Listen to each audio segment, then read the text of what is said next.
Guys, I'm back at Into Moto in Warrington, and today we're having a look at another used bike bargain. Let's just cut to it. Let's show you what I'm on today. But yeah, I think it's a good one. Join me.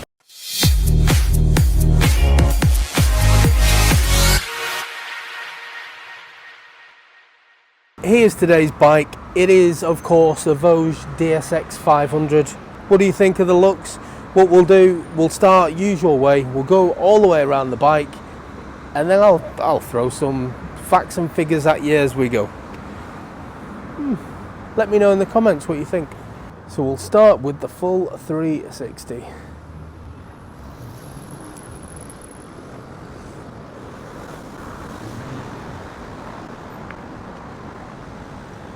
So let's start with the brakes and wheels. So what we've got at the front, you've got Nissan calipers and 19-inch front wheel, and there's a single port Nissan caliper at the back as well, and this has got a 17-inch rear.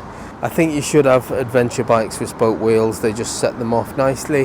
Not wanting to sound like a salesman, but I'm a big believer in showing you exactly how it is, and this bike is a couple of years old.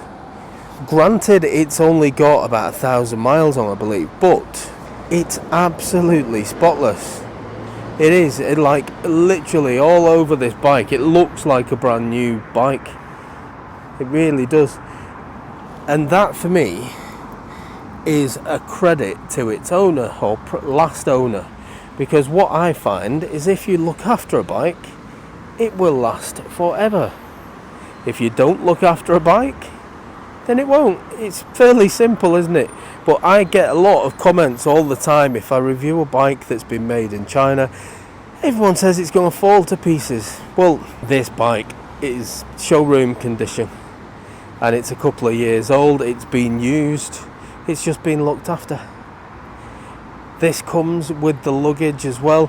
Now, if I'm not mistaken, when these bikes initially came out, they didn't have the luggage offer on them. So these were, I'm sure they're about £1,200 extra. So quite a lot of money someone's paid to get these put on, and they're a really nice standard as well. They've got nice locks on them, solid, waterproof.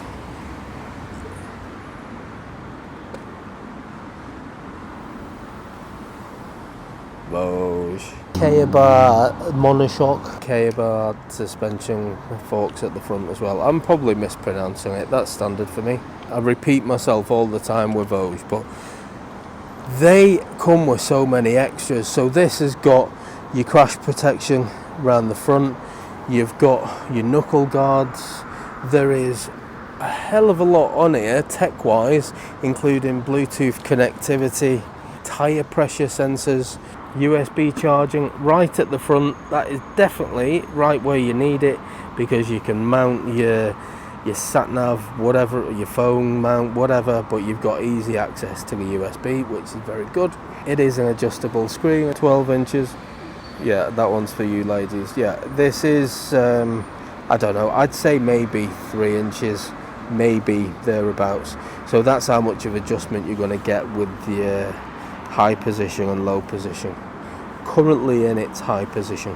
Got a 16.5 litre fuel tank, and according to the book it will do 80 miles per gallon.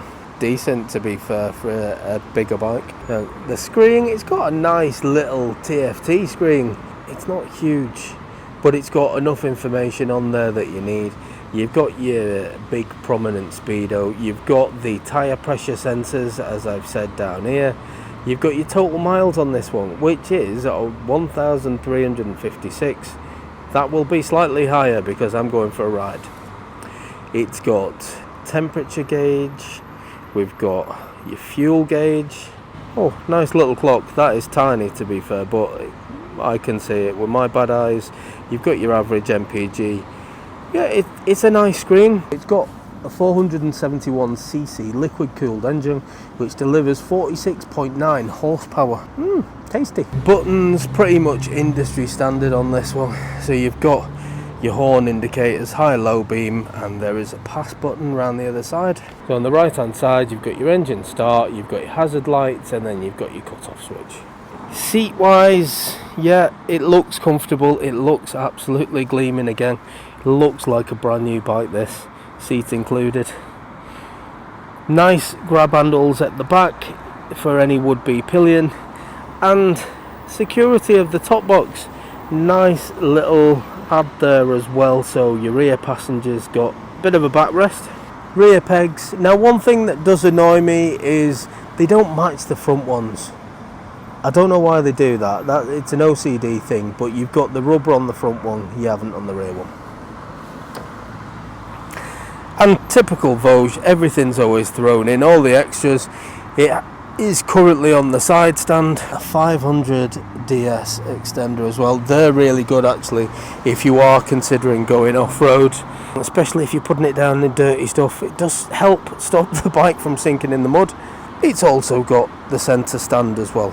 Always good because it is a chain drive and it does help with chain maintenance. Now this bike apparently has got a top speed of 100 miles an hour, so it's more than enough. For UK roads we're limited to 70 miles an hour maximum, so to ride this legally you're not going to get anywhere near the capabilities of the bike. But what I want to do today, try it on a few different roads, see what it's like on the faster roads, see what it would be like for a bit of a tour, because it is kitted out nicely with the luggage. But let's see how it rides. Let's take it on a few different types of roads and see. Lucky me. Come on, let's go.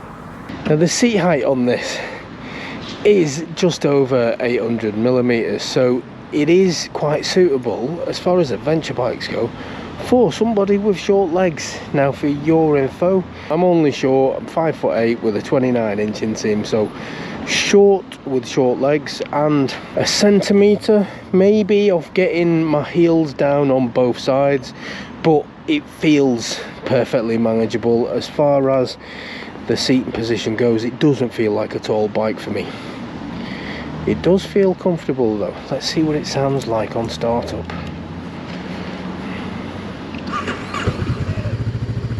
Oh, so it has got a nice little rumble. Let's give it.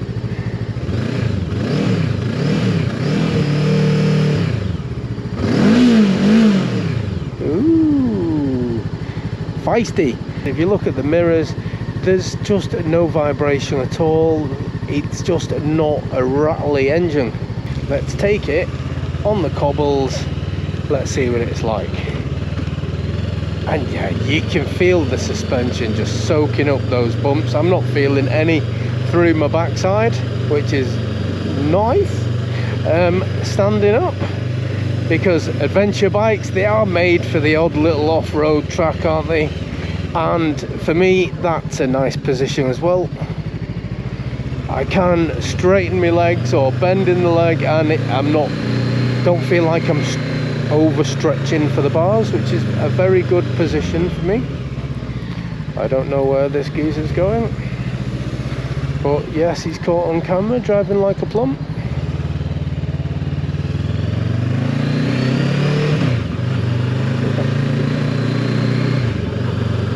Going through gears like a brand new bike should.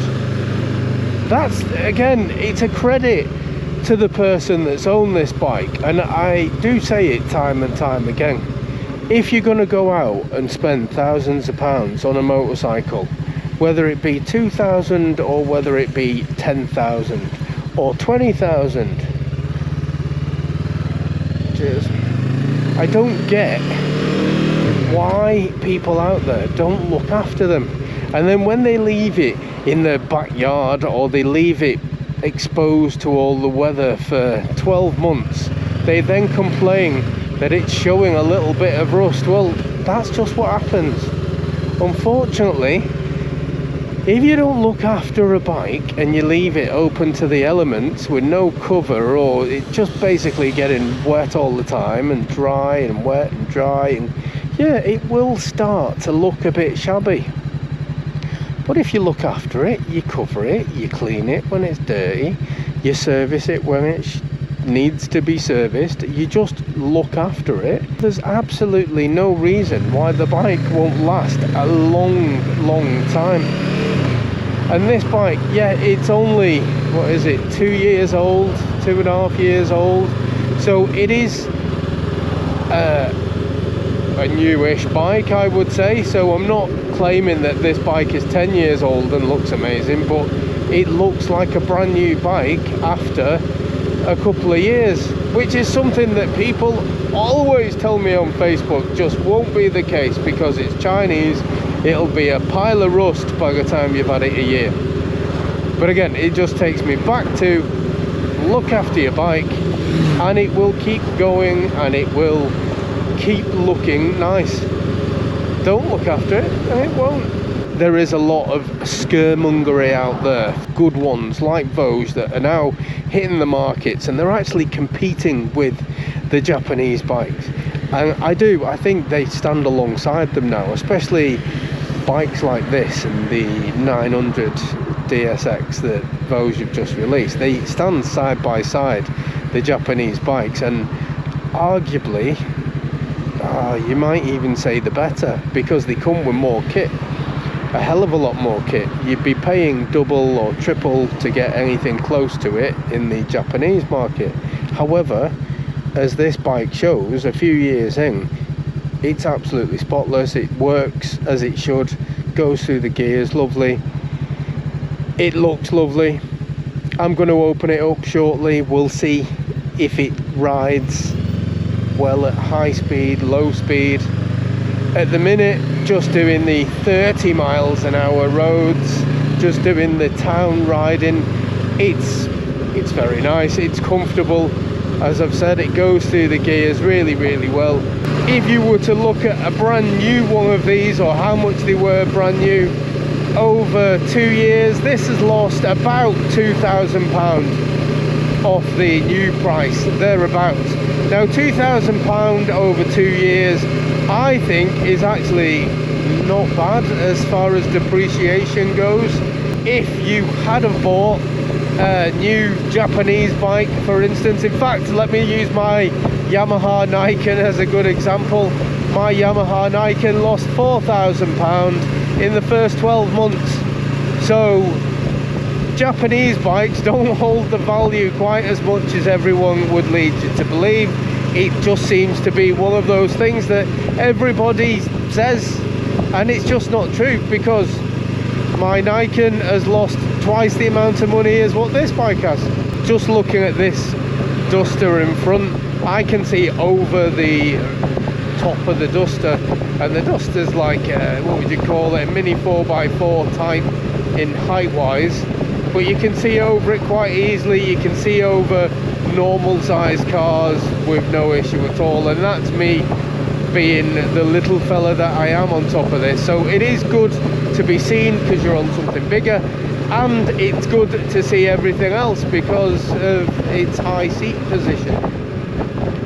Classic adventure bike style riding. And the thing is with these bikes, well, they are made to do a bit of off-road, bit of gravel tracks. I wouldn't say I would use this bike as my first choice for anything really dirty, I was gonna say. And you know what I mean, like loads of big stones and stuff. You know what I mean, like proper off-roading.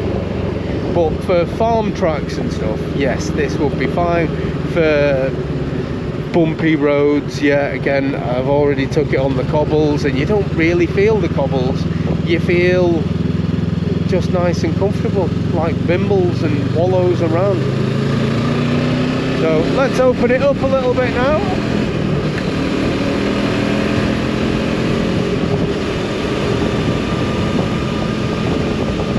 Yeah, 60 mile an hour, just going to duck under the windshield for a bit of wind protection, but 60 mile an hour, it's still comfortable. Oh, 50 mile an hour now, but still at 50, 60 mile an hour, it gets there very nicely. It's not rapid by any stretch, but I don't think you can expect that. You certainly can't compare it to the 900 that has twice the horsepower. But at this point you got to compare it to, I don't know, similar size engine like the Royal Enfield Himalayan, maybe something like that. And what I will say, if you compare this to that, this has got more tech on it and it feels more comfortable. It's lovely on the bends as well, just glides around, because albeit it's an adventure bike, let's face it, it's going to be mainly a road bike as opposed to the off-road stuff. Yeah, it'll do off-road stuff, bit of gravel, yeah, no issue with that, but road is where it's going to be at its happiest. And yeah, just glides around the bends, really comfortable actually. Show me impressed. I've never been on the 500 version before. I've been on literally every single Voge DS that has been in the UK. Feel free to look at my videos for comparison, but I have been on the 650, I've been on the 525, I've been on the 900, I've been on the 125s, I've been on everything really. It's my first experience on the 5, I mean, it's nice. Now the bike will do 100 mile an hour according to the spec sheet. For you people that like to go on the German autobahns, or if you're crazy enough to take one of these adventure bikes on a track, that's the kind of speed you'd be looking at. However, for these motorways that we go on, 70 mile an hour, it's perfectly fine, isn't it? I've done 60, 70 mile an hour today and I've not had an issue with it. The screen's down, you're gonna feel little to no wind because it's not blowing my body about, it's not blowing my head about, and that is up to the 70 mile an hour speed as well. So credit where it's due. It is nice to throw around the bends though. I have got to say that I love the 900. Anyone who's seen my video of that, you would know how I feel about it. However, with this, because it is a little bit smaller, when you're riding it, it feels really light actually. So when it comes to the bends, I do feel loads of confidence when it comes to those bends with how far I can lean over. And generally with me, I'm a bit of a wuss when it comes to corners. I'm not a race rider, I'm not a knee down kind of person. I just kind of like to go within my own limits, but this kind of makes you feel like your limit's that little bit higher because of how comfortable and how easy it attacks the bend, which is good. Turn to the butt cheek and you are going from one side of the road to the other. Just no hassle at all to ride one of these. If you are one of a growing number of people actually that now consider the bigger engine bikes as just being completely unnecessary, because in a lot of road riding conditions they are. For doing what I'm doing today, the type of ride I'm doing today, I could do this on a 125cc. So doing it on a 500, yeah, it gives me a little bit more power, a little bit more top end, a little bit more torque, but I don't need a 1300 engined adventure bike that's going to do 30 to the gallon. I don't need it. This is doing 80 to the gallon. You can't argue with the figures. You don't need any more than that for the type of riding that I'm doing. So if you're one of those people, then yeah, this should be an option for you. It is actually really a nice bike to ride. Now, as far as a long tour goes, no, I cannot tell you what a long tour is going to be like on this bike, because I'm not doing a long tour. However, I can tell you that at high speed, I say high speed, at motorway speed, it's a comfortable bike to ride. The luggage on this, you can see how pristine the luggage is looking, and it will carry a lot in this bike, so it is made ready for a tour.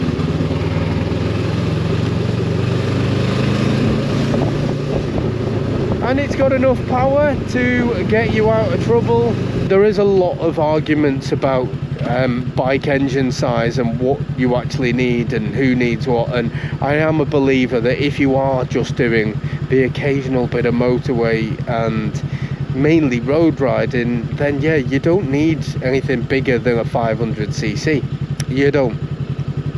However, how I've found recently on my 900 DSX ride, what I found with that bike on the motorway was, if you did have the idiot driver, and let's face it, we see him every time we go for a ride, but if you do have one that just decides they're going to pull into you in the motorway, because it happens all the time for me, the 900 was just so much easier.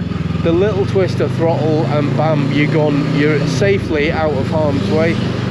I think that's where these smaller bikes, the 500s, that's where you might suffer a little bit, because yes, they will get up to 70 mile an hour and beyond. However, when you're doing 70 mile an hour and beyond, and somebody does decide they're going to pull out in front of you or onto you, you're not going to move away quite as quickly as what you would do on a bigger bike. So it will pick up speed, but not as quickly as I would like. I like to get out of danger quickly when it comes my way, and you're not going to get that on a 500. It will do it, but at a slower pace. So that's, for me, where the benefit of having the bigger engine is. But not everybody rides on the motorway a lot. That's another argument, isn't it? If you're going to be riding your bike predominantly on road and the odd junction maybe, but you're mainly doing A roads, the likelihood of that motorway scenario happening to you is just, you know, it's not going to happen. But for someone like myself personally, if I'm touring and I'm going quite far away, it's a necessary evil to use the motorway. And I know it's not the most enjoyable ride. However, I am about 400 miles away from my nearest ferry port if I was going across over to France. So because I've got that kind of distance to travel, and that's not the enjoyable bit, let's face it, the enjoyable bit is once you get over into those countries. So you kind of need a mile muncher. This will do it, but you're not going to have the same escape speed should a car want to come into the side of you. If you twist your throttle, it'll move away, but it's not going to move away as quickly as the big engine bike. So it's just me putting my argument forward. There's quite a lot that say you don't need anything bigger, you don't need, well, you do, depending on how you're riding, where you're riding. That's what I'm trying to get out. The majority of people, this bike would suit them for everyday riding, the odd weekend away.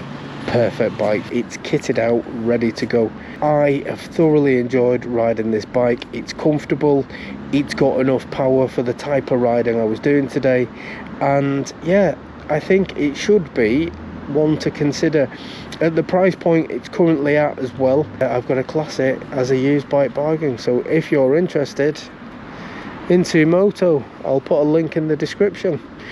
For now, I will catch you on the next one. Laters.